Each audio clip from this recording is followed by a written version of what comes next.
Carl Lewis has never met a camera or microphone that he didn't like. But I'll tell you, I've been blessed for a long time. Very, very blessed. Barcelona, where Lewis has just added 2 more golds. Not just for the wins of all the meets that I've had, which thank the Lord I've had many. He has an eye for glory. The man is, quite simply, the biggest track and field star of the modern era. Some say the greatest ever. He has an incredible 8 Olympic gold medals, 7 world titles. He's the fastest man on the planet.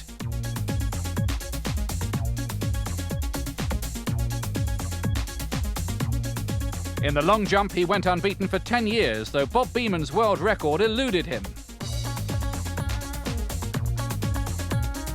But he did carbon copy the achievements of the legendary Jesse Owens, who won 4 golds at one Olympics in 1936. On the track, Lewis is all gliding grace. Off it, the complete extrovert. I always want to be able to wear bike shorts, you know, and I always want to be able to wear a t-shirt and a swimsuit without everyone at the pool turning their head and just going, ah, you know, that's just that kind of stuff. I always want to have that. And when it comes to hair care, nobody's better than Right On from Luster Silk. Live the legend. He neither looked nor performed like an athlete at school, but a meeting with his hero Jesse Owens proved an inspiration. Later, he even released a record about it. Though I was young at the time, I knew then in my mind I'd someday be a champion. Then I met Jesse Owens, gave me strength to keep going. Now I'm inspired in all my events. Keep pushing harder, keep the faith. He was only 10 when he met Owens, but it had a profound effect. He came up to me and said, who won? You know, and I was like, I did. Then he looked at me with kind of a funny look and he said, you won? And I said, yes. So he gave me my medal and then he said, that's incredible. You're the smallest one here. And he took that and made it a lesson. He said, see everybody else, you other kids and all the people around, the smallest one won. All of a sudden, I was big man. You know, and that meant a lot to me. Because I've had people in my life, like so many others, that said, you'll never be anything in life. And when I was smaller, I was like I said, I was a late bloomer, so I was the slowest one in class and stuff most of the time, and I didn't win things often. Finally, somebody said I was great, and that person was somebody. So that was something that's embedded in my heart. He took the time to say that I was somebody. Carl Lewis isn't only an athlete. He's a one-man industry worth $50,000 an appearance and thousands more in advertising and endorsements. He's been calling the tune at the top of world athletics for nearly a decade.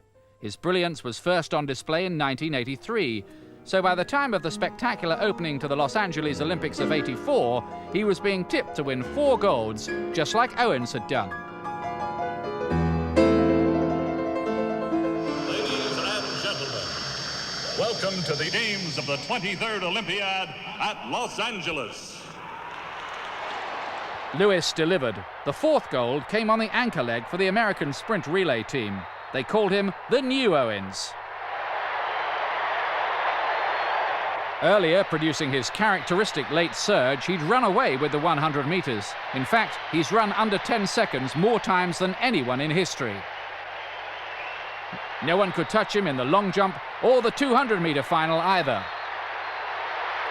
But some saw him as brash as he wrapped himself in the American flag. He found popularity elusive. I'm trying to remember when anyone in history was ever criticized for carrying an American flag around a stadium in the United States at the Olympic Games. If you can come up with anyone that was really criticized for that, well then I'll just sit down and bow to you. Secondly, anybody that makes a smart decision in sports, when have they ever criticized for a smart decision? I did the right thing. I did the right thing as a competitor. We made the right move because I ended up winning all the medals. I just don't think that, looking back now, that I would do it differently because going with that mindset, not going to the Olympics before, not knowing what the effects of it would be, never competing in 4 events in 1 meet in my life before, I had to take every single precautionary measure in order to try to ensure that I do my best. Lewis has always attracted adulation and criticism in equal measure. I look at it this way, 2 ways. Number one, no one becomes a huge star in our society without being criticized. Number two, I couldn't have been that bad. I mean, every time you look at news now, 90% of the time, it leads off with a murder or a kidnapping or whatever. I haven't let off anybody's news yet, so I'm not that bad. Indeed, his only brush with the law came when he was charged with a drink-driving offence in his home city of Houston a couple of years ago. Predictably, it attracted plenty of media attention. Lewis's Mr. Clean image was on the line, but the court acquitted him.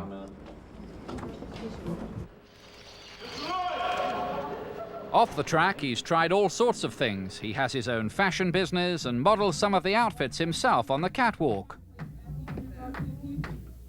It's all part of Carl Lewis's persona as a showman. He never was a shrinking violet or shy introvert.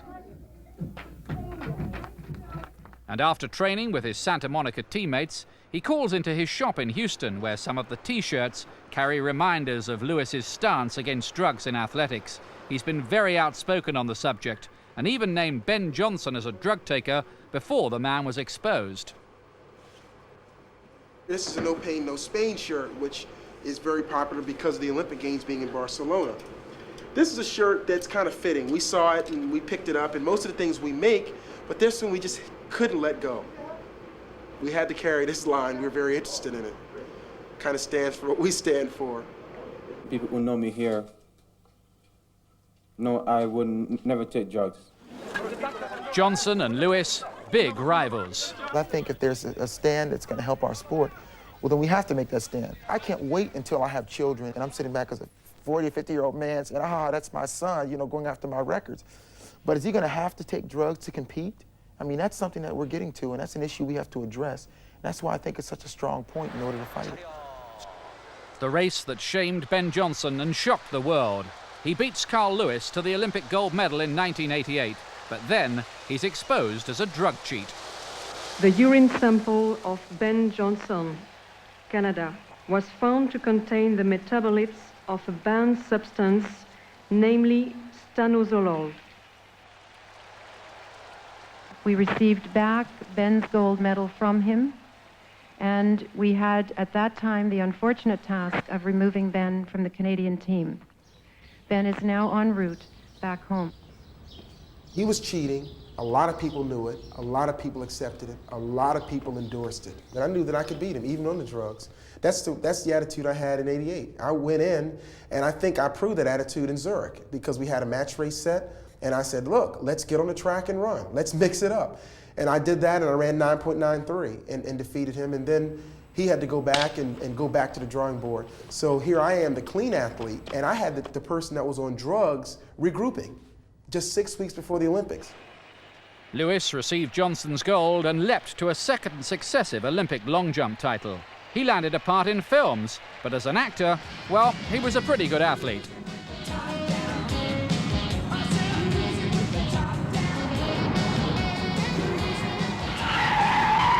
Hey, man, why are we stopping here? Hey, this truck's moving. Hey, they're dumping stuff on us. Get us out of here. I can't find reverse. Shit, man. Look at me. Look at these Armani slacks. God, your slacks. Look at this jacket. It's a Versace original. An original? Looks more like shit to me. But Lewis's anti-drugs campaign had been vindicated, and some of the commercial opportunities he'd previously missed came flooding in. He was especially popular in Japan. I'm doing it too. Lewis eyed Bob Beeman's 23-year-old world long jump record. See, for some reason, I'm being interviewed today by a very special person. Many of you may not know his face, but with one jump, Bob Beeman helped change the sports world. Beeman's amazing 8 meters 90 in Mexico City 1968 was under threat. But in an unforgettable Tokyo World Championships in 1991, another man would break it, Mike Powell. It's a new world record. It's not gone to Carl Lewis, it's gone to Mike Powell. A following wind of 0.3 meters per second. It's not gone to Carl Lewis, it's Mike Powell, and that has broken Bob Beeman's world record. My goal was to get it in Tokyo and walk away from the long jump. So Mike just kind of threw a wrench in the little plan here, That's what I want. I just wanted to get that record and walk. 60 whatever great straight meets in a row, 10 years, world record, retire. And Mike threw a wrench in it. Now I have to jump, but that's inspiring. So I look at it in a positive way. I just look at it, the Lord said, look, I want you to jump some more. You're not finished yet. Oh, it's about that time. Former world record holder LEROY Burrell is one of Carl Lewis's big friends at the Santa Monica Club. They're also great rivals over 100 meters on the track. But all the team members travel the circuit together, and the notes they hit are usually winning ones.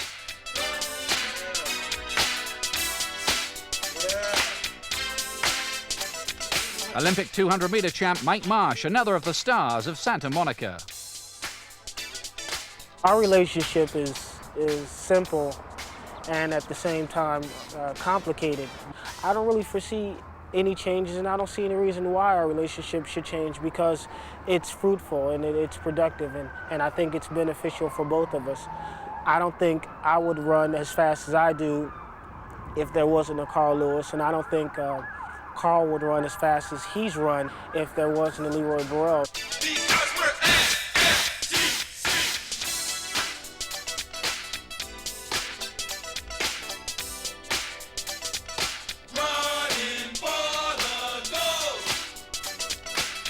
Carl Lewis came home as Athlete of the Year in 1991 after a sensational 100-meter world title win in Tokyo. Lewis goes powering through. It's Burrell from Lewis. Lewis wins. Lewis hits the front, and Lewis has won. And it's a new world record, 9.86 seconds. I'd like to present Carl Lewis with the Transworld Sportsman of the Year Award and congratulate him for such a wonderful season. Thank you, LEROY. Thank you very much. Oops. Damn, I messed up. If you can't run faster, then it's time to let the young cats do it. You can't do it. If you can't run faster and go into each race thinking and believing that you can win it, then it's time to let the young cats do it, respect them, and just sit back and have a wonderful career. But Lewis has his eyes on wider horizons. Believe it or not, as I've gotten older, I become more interested in the political system in our country.